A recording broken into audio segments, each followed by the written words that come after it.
चलिए let us start with another topic of gastrulation. हमने last time gastrulation ही start किया था और इसका पहला पार्ट किया था। आज हम दूसरा इसका बड़ा इंपॉर्टेंट पार्ट पढ़ने जा रहे हैं और वो है gastrulation second part, that is morphogenetic movements. देखिए CSIR नेट में भी ये चीज़ें, इसमें से बहुत सारे क्वेश्चन आते हैं और बड़े सारे कंफ्यूजिंग क्वेश्चंस आते हैं और इसको हम डिटेल में पढ़ेंगे। ये सभी के लिए ये टॉपिक है, चाहे वो 11th क्लास हो, 12th क्लास हो, नीट वाले हो, यहाँ से बहुत सारे क्वेश्चंस आपको मिल सकते हैं।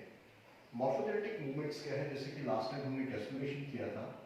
मॉर्फोजेनेटिक मूवमेंट्स है movements of the cells of embryo.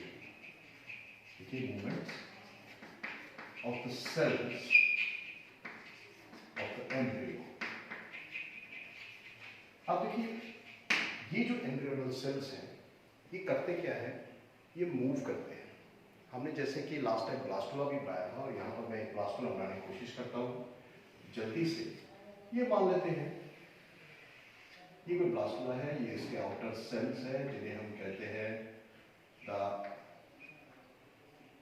Trophectoderm sales और ट्रोफोब्लास्ट सेल्स। ये वो लेयर है बाहर वाली,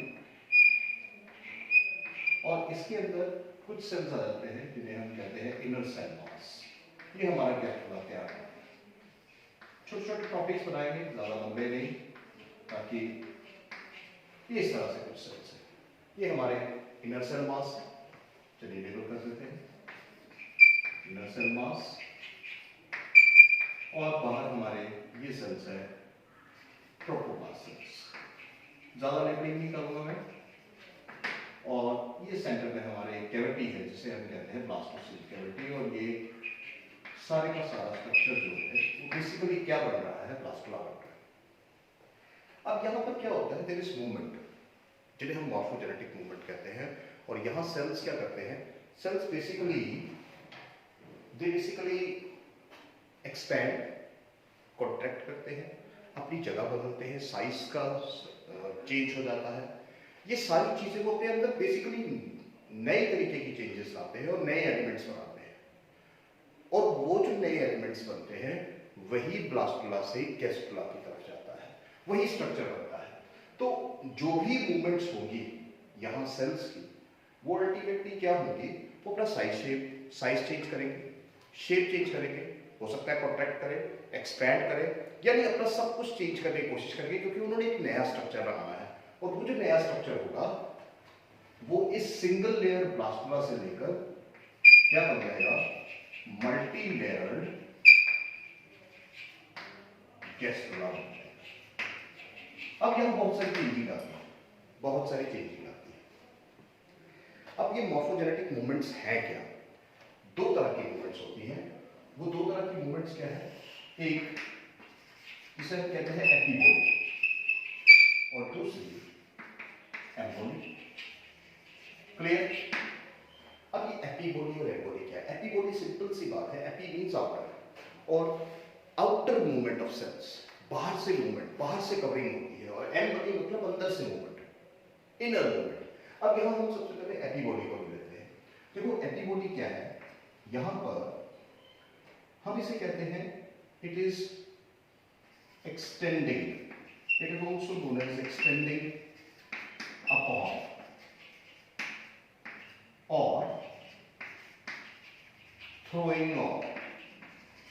इसका मतलब क्या है? ग्रीक वर्ड से ये डराइव हुए। इसका मतलब क्या है कि जो भी यहाँ पर ये बाहर वाले सेल्स हैं, ये जो हमें दिखाई दे रहे हैं ट्रोफोब्लास्ट सेल्स, एक्टोडर्मल सेल्स, ये क्या करते हैं? बेसिकली कुछ मूवमेंट करते हैं। वो मूवमेंट क्या होती है? बाहर से पूरे ब्लास्टुला को कवर करना। यानी कहने का मतलब क्या है?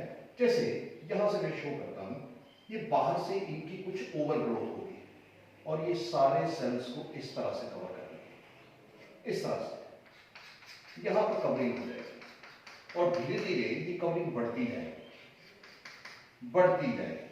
किस तरह से? मैं इसको डायग्रामेटिकली आपको शो करने की कोशिश करता हूं।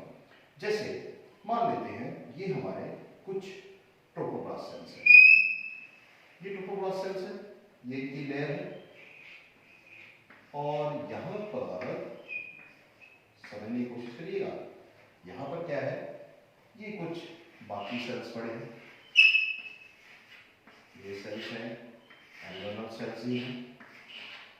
अब देखिए होगा क्या, ये जो एक्टोडर्मल सेल्स हैं, हम इन्हें कह देते हैं आउटर सेल्स। ये आउटर सेल्स क्या करेंगे, there is overgrowth, there is proliferation of cells, there is cell division. और यहां जब सेल डिवीजन होगी तो ये क्या करेंगे, धीरे धीरे अपनी प्रोलिफरेशन धीरे धीरे स्प्रेडिंग करते जाएंगे और पूरे ये जो अंदर वाले सेल्स हैं इनको कवर करेंगे। किस तरह से, देखिए, they basically grow by cell division, slow cell division, और धीरे धीरे ये स्प्रेडिंग होती है, स्प्रेडिंग, ये देखिए स्प्रेड होते जा रहा है। और इन्होंने क्या किया, ये जितने भी सेल्स अंदर थे इनको कवर कर दिया। ये देखिए यहाँ पे कवरिंग हो रही है, साथ साथ हम डायग्रामेटिक व्यू भी, क्योंकि डायग्राम ड्रॉ करना और डायग्राम को समझना बहुत इंपॉर्टेंट है बायोलॉजी में।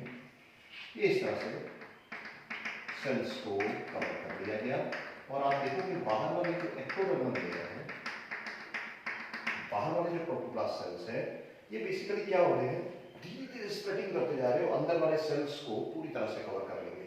अब देखो यहां क्या है, दीज, ये जो फॉर्मेशन है एपीबॉडी जिसे हम बोलते हैं, जहां पर there is overgrowth of outer ectodermal cells over the inner these endodermal cells, this is known as epiboly. इसे हम एपीबॉडी कहते हैं। कैसे, चलिए एक डेफिनेशन भी लिख लेते हैं। There is overgrowth of outer ectodermal cells over inner endodermal cells. This is basically, ये सारा जो काम हो रहा है, ये देखिए कवर हो रहा है, ये कवरिंग हो रही, this is known as epiboly. Simple सा कॉन्सेप्ट है। और देखिए यहाँ बनता क्या है, ये बहुत इंपॉर्टेंट पार्ट है CSIR लेट के लिए, बहुत ही इंपॉर्टेंट पार्ट है।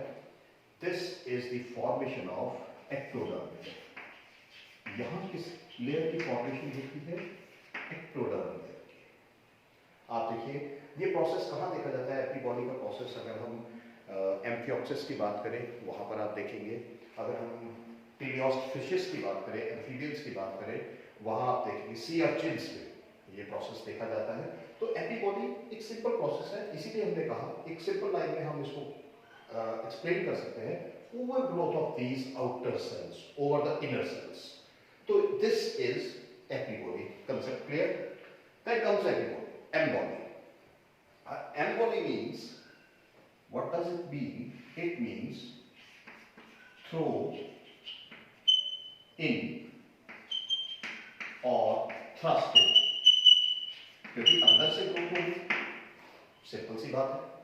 अब यहां होता क्या है, देखिए यहां क्या होगा कि ये जो अंदर वाले सेल्स होते हैं, there is formation of inner endodermal layers and mesodermal layers under these outer cells. इनकी ग्रोथ अब होगी, इनकी मूवमेंट होगी, ये जो अंदर वाले सेल्स हैं। तो क्या डेफिनेशन होगी, देयर इज ओवरग्रोथ, या हम ऐसा कह सकते हैं formation, formation of endodermal cells, endodermal cells under ectodermal cells. This is, ये ectodermal cells है, और इनके नीचे ये जो endodermal cells है, जो बाद में mesoderm में बनाते हैं, ये बेसिकली यही इनकी ग्रोथ जो है, इनकी ओवरग्रोथ जो है, इनकी फॉर्मेशन जो है, यही कहती है एम्बॉडी। अब यहाँ पर कुछ चेंजेस आएंगे, ये अपनी पोजीशन चेंज करेंगे, साइज चेंज करेंगे, शेप चेंज करेंगे और कुछ स्ट्रक्चर बनाएंगे। अब एम्बॉडी जो है वो आगे जाकर, अब एम्बॉडी भी अलग अलग तरीके से होती है, जिसको कि अब हम छोटे लेक्चर्स में कन्वर्ट करेंगे, अलग अलग से इसको डिस्क्राइब करेंगे। मैंने कि आज नाम लिख देता हूँ। Number one is invagination, embody invagination की तरह भी होती है, एम्बॉडी इन्वॉल्यूशन से भी होती है, ये सारे डिस्क्राइब करेंगे हम डिटेल में। एम्बॉडी इंग्रेशन से भी है, it is of another type ingression, and last delamination. ये चारों टाइप्स हम वन बाय वन छोटे छोटे लेक्चर्स में डिस्क्राइब करेंगे। आई होप कि आपको ये लेक्चर क्लियर होगा। इसके एंड में हम कुछ एमसीक्यूज भी करेंगे जो लास्ट कई सालों से रिपीट होते जा रहे हैं इस टॉपिक में से, ताकि ये जो हमारा नीट पार्ट है और साथ में CSIR भी मैं अब लेना शुरू करूंगा। तो ये देखिए ये क्या है, ये डायग्रामेटिक व्यू आपको क्लियर होना चाहिए, आपको डायग्राम क्लियर होनी चाहिए। मोस्टली क्या होता है कि डायग्राम साथ साथ अगर ड्रा की जाए तो थोड़ा सा लंबा लेक्चर बनता है, बट ये है कि आपको ये क्लियरेंस हो जाती है।